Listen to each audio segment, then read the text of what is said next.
वालेकुम।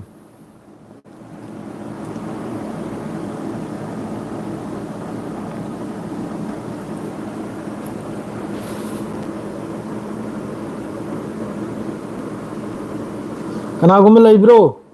Ito pang nag-live.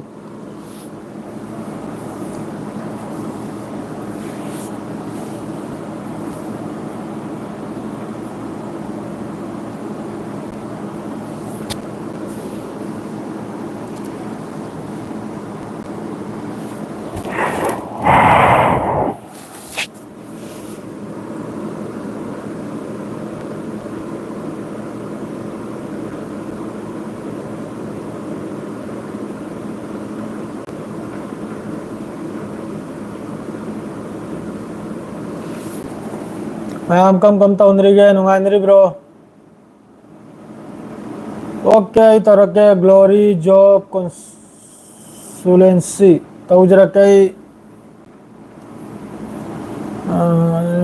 Chadri chak esang thongre loire esang sal ganip tini ngare tu kachara ni tau. Hare tarake WhatsApp group ta. तो ma'am channel से subscribe तो बिरो channel से subscribe तो बिरो share तो बिरो वीडियो मैम से मी तरुक ते सोरे मी जे इतंग याम खिजन मिनिट अहु मरी खक्तंग चा खिजन मैम वारो भी याद है अब्दुल खालिक चादरी ने चाक एसांग पुथोक्तना थमली मपांदा चाक के थोंगल होइरे एसांग साले खर टपने चागे दुगिनी मी तरुक ते मी मचेल खरे मिनिट अमा नि तंग चाकी जनु मैं हमारो भी आता तो को पाव दो तुम वादु नहीं रख से न ते नेट लांग से हांग रे ब्रो इताओ मैं लान की पाव मैं हम ले लान की पाव मैं हम ले तल तल तुम हाय रखे करेगा दी नहीं दे थबुक फ्री नहीं अदन तब ने इंगे तौर का है मी से घट होलो के जाना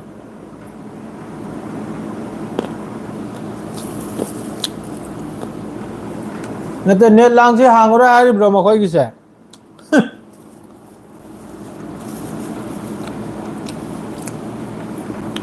मान थिंगे तो चुम्मी अदु गुमदुना नेट तो लेरेगा करिगुम्बा वीडियो थादोक थाजिन तौरेगा अदुना असाई साउंड तो याम लकना इन थिंगी बोरंगुनी सरकार ना कसुना तेखर नि तंग सबर तो जलु मैम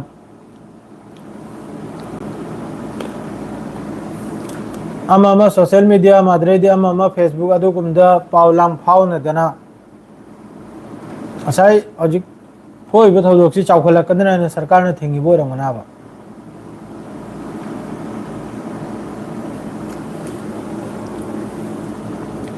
IDF की लान में यामने सीरे लेबनान की सु पावाज रखे IDF की मी तरुक लो मामा सोसाइटी तो वगी पावम लाई मखोई इजराइल की तरफ तक लान में अदरेदी मी लिसिंग नमना बु दिमागी हालत या कोई गाँव पे मवंग दने मी लिसिंग में मथक तो लाइबे पावम सुताई नुआई तो पाव हाई बु तुर्की ने यमन दा अटैक तौनी हाइग्रे अदुनी नुंगाई तब पाव हाइबु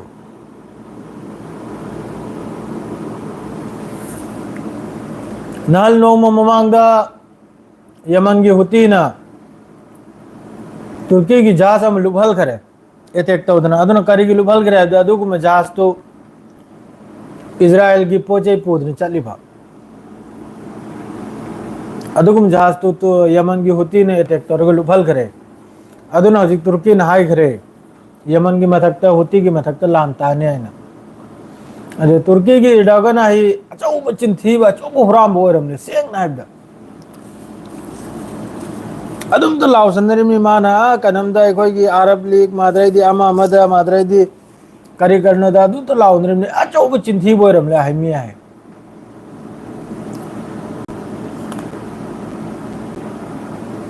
मैसेज बाकी के साउंड रख ले मी मैसेज इन रख लो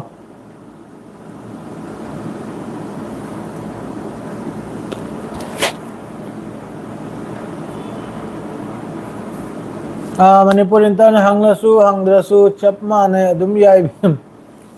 माने अदुबदि हंगदो एगन खसितंग फायदना सुविधा दु ओइदना मयाम गी अदु मान थिंगी दुसु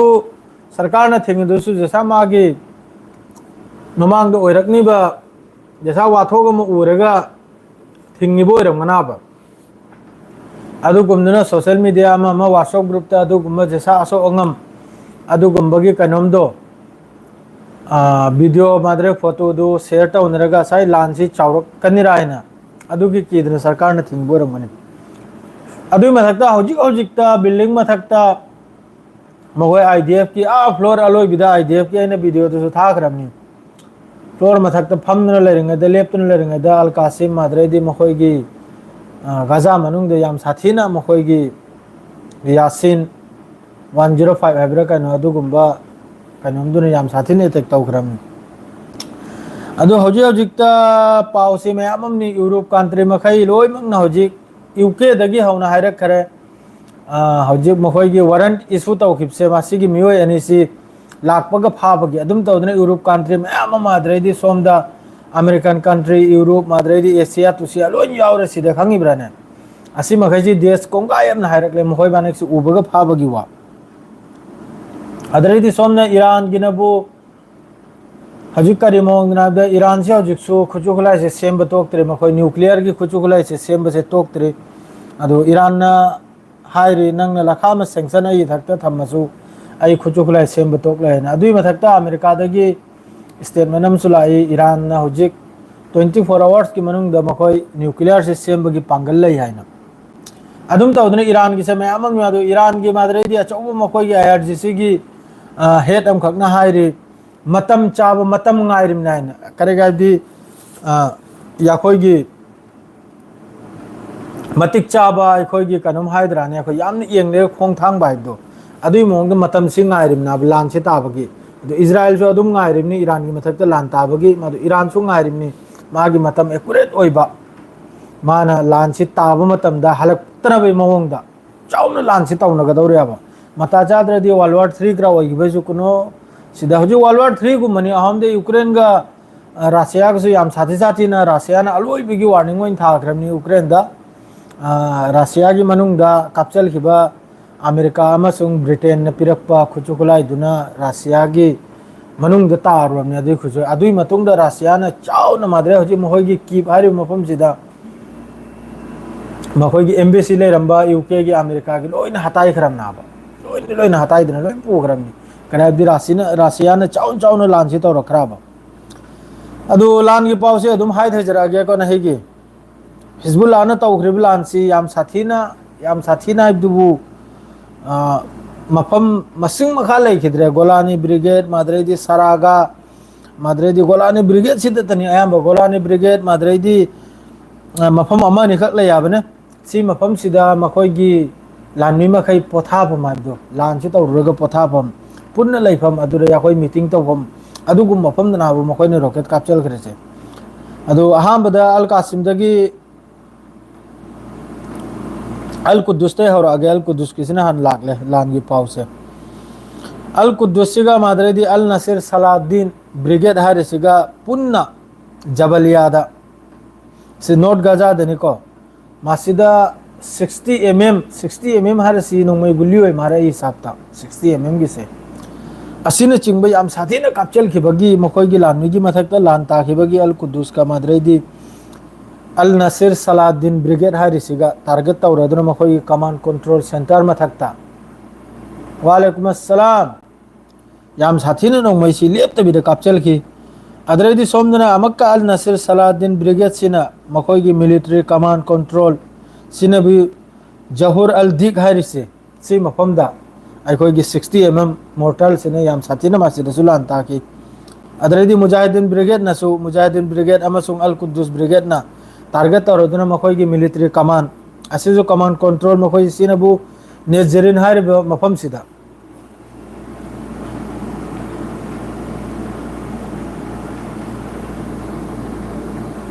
कराय दनो तो नयम कासमी सिरांकरा करम दो नयम कासमी हा ईरान दनी अदु नेजरिन हारिसिदा मुजाहिदीन ब्रिगेड ने याम साथीने लान ताकि अदरेदी उमर अल कासिम फोर्स हारिसिना सिनसु सलाउद्दीन ग्रुप सिगा रफा सिटीदा साउदर्न गजादा मासिदसु मानरेगा याम साथीने मखोयगी मोर्टल सेल मादरेदी रॉकेट ने चिंबा मादरेदी कैनोम ने चिंबा स्नाइपर ने चिंबा याम साथीने सिसु लान ताकि अदरे सोमन लागे कनोंगी अल कासिमना लान ताखरेसिन ब्रूस बूड्स अवत जंक्शन राफा सिटी हर सिदा मासिदसु अल कासिमना मासी अरांग सु ताई मादरे नहीं सुनिसी मफम सिदा बूड्स अवत सिदा मादरे दी गौल हारिब मफम सिदसु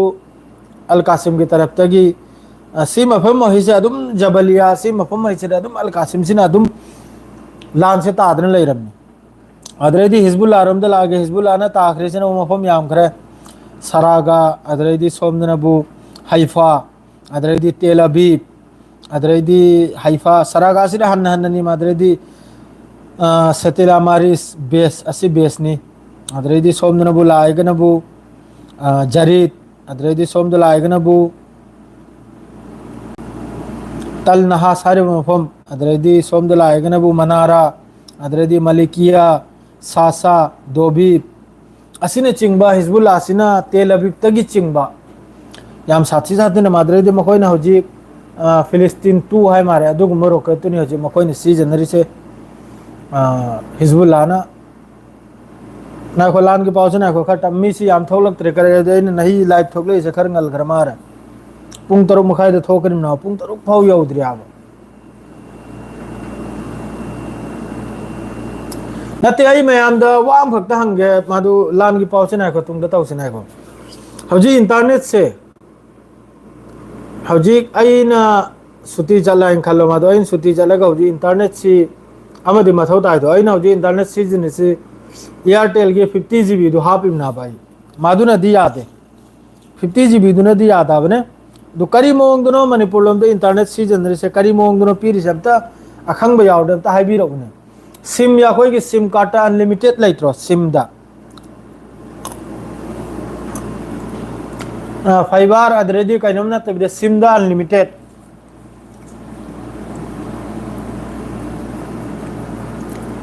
सिम कार्ड ने अनलिमिटेड अखोई थामगी अदुगुम बै लेत्रो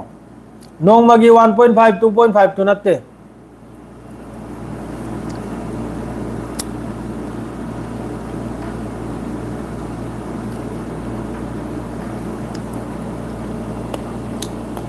फ्री दु नत्तबा 5G ना होय 4G अनलिमिटेड लाइत्रो मणिपुर लोमदा अखोई रोमदा दी लाइते अखोई रोमदा दी हौजी कसारदा तौरिसिनबु नोंमगी 1.5 GB 2 GB 3 GB अदुदी कनोममा अदुबु ने नन सीजन मोत सीजन अदुदुन भाई अदु आइना सुति जब होदिंग सीजन ने एयरटेल की मखोई ऑफरम लेनावा 50 GB दा 300 रुपीस ने थाम गे अदुदुना बन सीजन रे से मागी 1 GB दुराइना वेबसाइट अमा नि कांगबदा दुम लोय खरे मागी 1.5 GB दुरी आधा घंटा द लोय आब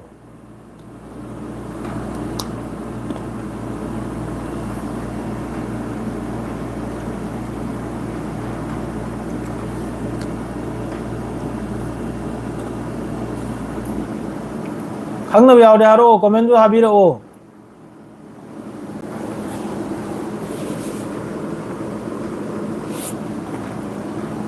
लान की पाव से हार गलो जंची से अदरे असुम तौदना हिजबुल्लाह ना टारगेट तौखे मखोई की इजराइल की फोर्स की मथक द सेटलमेंट जरीद हारि मफम सिदा बराक रॉकेट हार सिना चादरी ताओ अदरे दी सोमद लायगना मक्का हिजबुल्लाह ना सफाद हारि सिदा मासिदसु बराक रॉकेट हारि सिने ब्रेक रॉकेट हार सिने याम साथीना लान ताकी अदरे दी सोमदना बु कफर किला हरि मफम सिदे याम साथी ने लान ताकि कनुंगी मथक तगी इजराइल की तरफ तगी कनुंगी हिजबुल्लाह की तरफ तगी अदरे सोमदनबु टारगेट तौकी हबुसित साइड हरि मफम सिदा माही मोही की कंपनी की हेडक्वार्टर नि कनुंगी हार्मोन ब्रिगेड 810 हरि कनुंसी यूनिट सिगी असिगी मथक ते याम साथी ने हिजबुल्लाह ना रॉकेट अमसुंग मोर्टाल ने चिंग याम साथी ने कैप्चर की मादरे दी हौजी याम नुंगाई बा पाव हाइबुबु लान सिदी अदुम तौनरे अदुगा गाजा मनुंगदा कयाम मिसी मिचम से सिरिमनो करी तरुम नाबदुदी अनानो अब्दुल अजीज आइम फोन तौरे सिना लाइव से ऊन ऊन कॉल से तौर और में खांगी ब्राने डिस्टर्ब तो वेदों के ताउनु अब्दुल अजीज खांगी ब्रा ताउनु ताउनु आदे ताउनु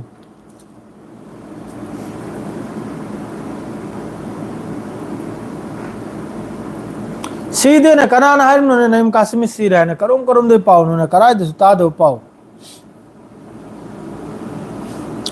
हौजे कनम मनुंग दा बेरुट मनुंग दा मखोय ने 6 फ्लोर की बिल्डिंग अम दनी मखोय ने एयर स्ट्राइक ताउ खरीदो कनम ना अखोय की इजराइल ना अदु मखोय ना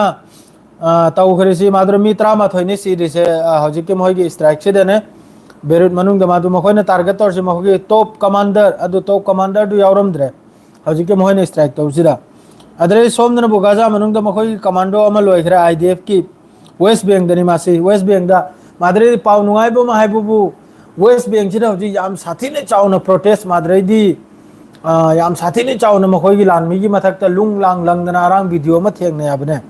लुंग लांग लंगदना याम चाउना प्रोटेस्ट सिमा तौरे अदु जिउस कांगु जात अमने नि सिदा से मखोय गा माद्रे दी वेस्ट बैंक दा लैरिबा मुसलमान मखै गा फिलिस्तीन मखै गा मानरेगा मासी तौबदा मखोय की कमांडो से सिम सीरिम नाबा कनोम की आईडीएफ की सी याम चाउना तौखरमनी कनोम से अखोय की प्रोटेस्ट से हौजी की वेस्ट बैंक दा मादु याम साथी ना दु मी सुदिन थोलक्तना हौजी की वेस्ट बैंक सिदा अदुरा लुंग लांग लंगना हौजी की मासिदा मखोय की कनोम से नु अदरे दे हौजी हौजिकता नालप ममांगदा अल कासिम अमसुंग मादरे दी अल कुद्दूस मासिदा हमास लो यावखरमनी अल कासिम सिदा असिना हौजी हौजी नालप ममांगदा गाजा मनुंगदा जबलिया मनाक्ता बिल्डिंग अम खक्ता मखोय मी अहुम मरी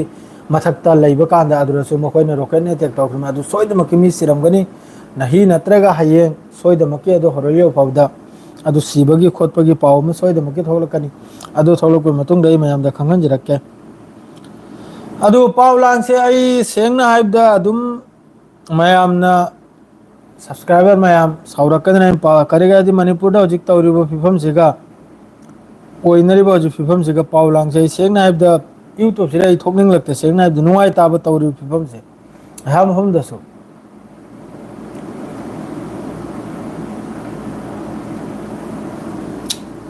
नईम कासिमी सीबगी पाव कराए दिसु लागते दा न्यूज़ इंडिया के न्यूज़ तो रंगमनी